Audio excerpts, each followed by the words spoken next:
My name is Claire Benson.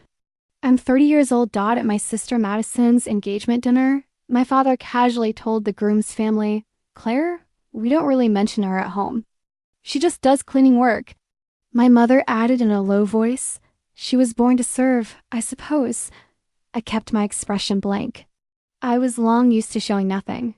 But the groom's mother, a sharp, composed woman in a tailored charcoal suit, suddenly leaned forward, as if about to speak, then stopped mid-sentence. The entire ballroom fell silent. My father's face went pale. What she said next shattered the label my family placed on me for over a decade. Growing up, our dinner table had an invisible hierarchy. Madison sat beneath the chandelier, her debate trophies displayed behind her, always the center of attention. I sat in the shadows, like an extra piece of furniture. I was 13. Madison was 17, already holding an early admission letter to Stanford Law School. My father, a tenured political science professor at Harvard, carved a steak with precise, mechanical movements and would say, Madison will one day testify before Congress. As for Claire, a vocational school will do. She's only good with her hands anyway. My mother, a retired headmistress of an elite private school, believed that excellence was the only standard. Not everyone is suited for academia. Some people are simply meant for more practical work. Madison smiled with pride. I stared at my plate. I hated that she had become a mirror, reflecting everything I would never be in their eyes. She played the violin. I took apart the pipes under the sink to see how they worked. She won state debate championships. I got written up for skipping a P English to help the janitor fix the heating system. By Ben. I understood. I would never meet their expectations. So I stopped trying. On a rainy Tuesday in October 2013, I was 19, a sophomore majoring in business administration at a state university, what my father called a practical fit for someone like you. Every class suffocated me. Marketing theory, corporate finance, strategic management. None of it felt like my life. I called home. I'm dropping out. Silence. Then my father's voice, cold and controlled. What did you say? I'm dropping out. I hate it here. I'm not learning anything useful. Useful? My mother grabbed the phone. Do you want us to be a laughingstock? What are we supposed to tell people? Them, I'm finding my own path. Finding a path? My father's voice rose. This is self-destruction. Your sister is thriving at Stanford Law and you want to become a dropout? I don't know what I want yet, but I know this isn't it. If you walk away from that degree, my mother said, her voice shaking, you will receive no financial or emotional support from us. You're on your own. Fine. I hung up. Rain pounded against the window. My half-packed suitcase sat on the bed. I had $1,100 to my name. No plan. But I knew one thing with absolute certainty. If I stayed, whatever remained of me would disappear. I moved into a rundown studio apartment in South Boston. The ceiling was cracked. The radiator clanged all night. For 3 months, my family didn't call. Then a Hilton downtown posted an opening for housekeeping, $12 an hour. I took the job the same day. 14 rooms a day. Making beds, scrubbing toilets, vacuuming, restocking minibars. Repetitive, exhausting.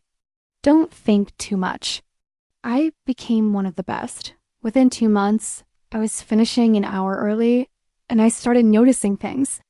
Supplies were wasted. Scheduling was chaotic. Equipment broke and went unrepaired. Management never listened to housekeepers. No one cares about people like us. Thanksgiving 2014, Madison found out about my job. I wasn't invited home.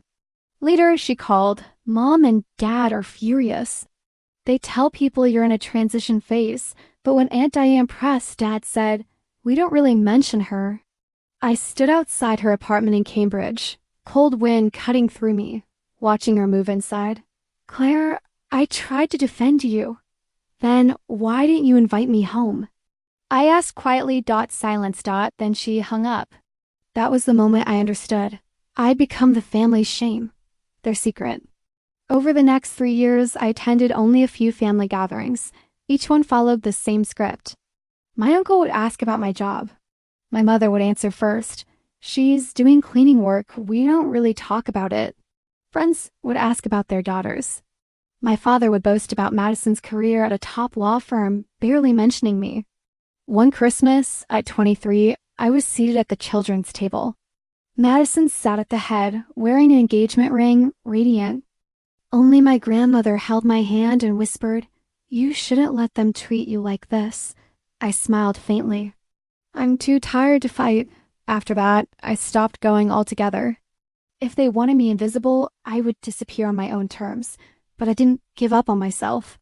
I worked during the day and took night classes: facility management, safety compliance, occupational health.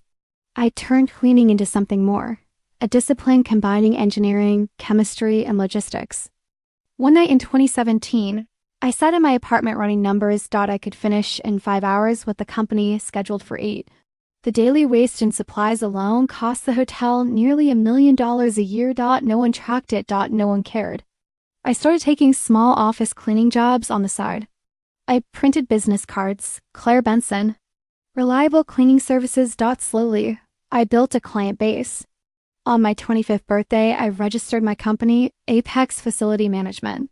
The name came from my middle name, something strong, reliable, intentional.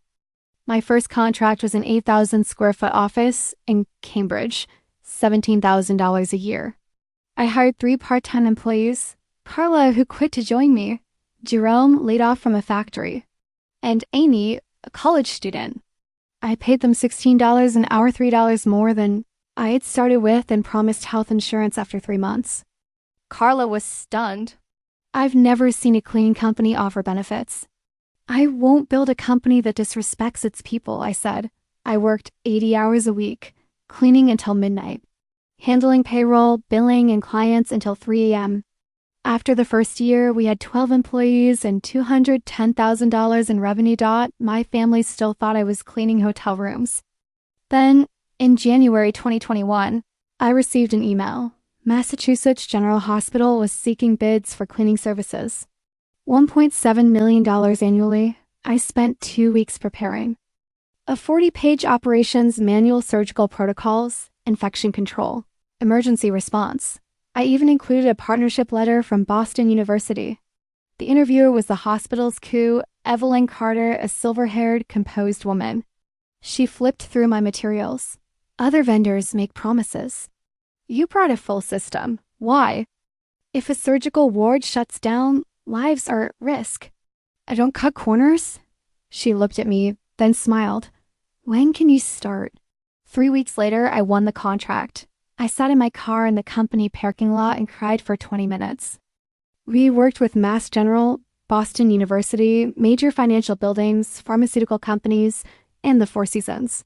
We had certifications, a biohazard response team, a 3,000 square foot office in South Boston, and 8 administrative staff.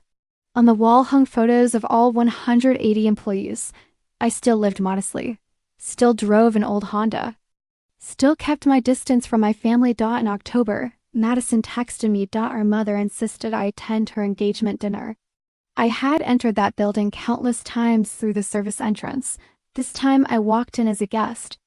I wore a simple black dress. Her fiancé, Jonathan Carter, stood beside her, polished, confident. Jonathan's mergers and acquisitions deals. No one asked about me until a socialite smiled and said, "Claire, what do you do now?" Silence fell instantly. My father set down his fork. She does cleaning work. Honest work, but not something we really discuss in settings like this. My mother added, "She's naturally suited to serving others." Then Evelyn Carter set down her utensils. Her gaze sharpened. "Cleaning work?" she asked. "Which company?" My father waved dismissively. "Hotels, small offices, nothing significant." She looked directly at me. "Which company?" I met her eyes. "I don't work for one. I own it. Apex Facility Management." Silence. Complete. Evelyn's expression shifted: recognition, then certainty. "You're Claire Benson?" she said slowly. "The one who saved our surgical wing last April?" My parents looked confused. Evelyn continued, "We had a multi-drug resistant infection risk. The CDC was ready to shut us down. I called you at 6 a.m. on a Saturday. By 10, you arrived with a team of 12. 16 hours of deep cleaning. You kept 3 surgeries running, possibly saved lives. She turned to my parents. Apex is our official vendor. 3-year contract, $1.7 million annually. My father went pale. My mother spilled her champagne and didn't notice. Madison stared at me. Is that true? I nodded. 7 years, 180 employees. Hospitals, universities, corporations. Mass General is our largest client. Jonathan pulled out his phone and searched my name. He read aloud. Boston Business Weekly 40 under 40. Women in leadership. The room erupted. The same people who had dismissed me now looked at me with admiration. My father left the table abruptly. My mother broke down, asking why I never told them. I tried, I said calmly. I invited you to my launch. You had a dinner. I called when I got the hospital contract. You only cared about Madison's promotion. I sent articles. You said nice and moved on. You decided who I was long ago, I continued. Why would I keep explaining? Madison cried, apologizing. She admitted she had followed our parents' expectations, lived a life she no longer believed in, and never stood up for me. The dinner ended in silence. I thought I would feel vindicated. Instead, I felt empty. 2 days later, Madison called. My parents wanted to apologize at a family brunch. My grandmother and relatives would be there. Evelyn Carter would come as well. I agreed. My father brought me into his study. His eyes were red. I looked into your company. I didn't know how hard it was for you. I was wrong. I'm sorry. An apology isn't enough, I said. But it's a start. At the table, my mother apologized publicly, her voice breaking. I judged you by degrees and titles. I dismissed your work. You built something real. You support over 100 families, and I chose not to see it. My grandmother smiled. I always knew she had strength. Relatives praised me. My father stayed quiet, full of regret. Afterward, he visited my office. He stood before the wall of employee photos. You remember all their names? He asked. Not just their names, I said. Their kids' names, too. He hugged me. The first time in 7 years. I'm proud of you, he whispered. In December, I invited my family to our company Christmas party. My mother listened as employees spoke about how I had quietly paid for their children's braces, helped with tuition. She cried. Madison left her law firm and joined a nonprofit for immigrant legal aid, something she truly cared about. Now we've opened a second office in Providence and are hiring 40 more employees. My father calls every week. My mother volunteers in our community programs. Madison and I have rebuilt our relationship. Once, I was labeled a failure, a servant. I thought serving others was something to be ashamed of. Now I understand. When you own your work, service becomes power. Leadership doesn't require a spotlight. Creating real value matters more than any title. My parents measured me with the wrong scale. I built my own life anyway. I support over 100 families. I keep hospitals running.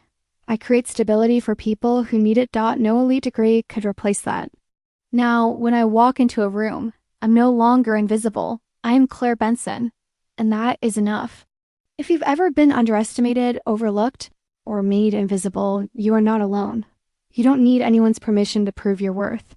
Sometimes, the quiet ones change everything.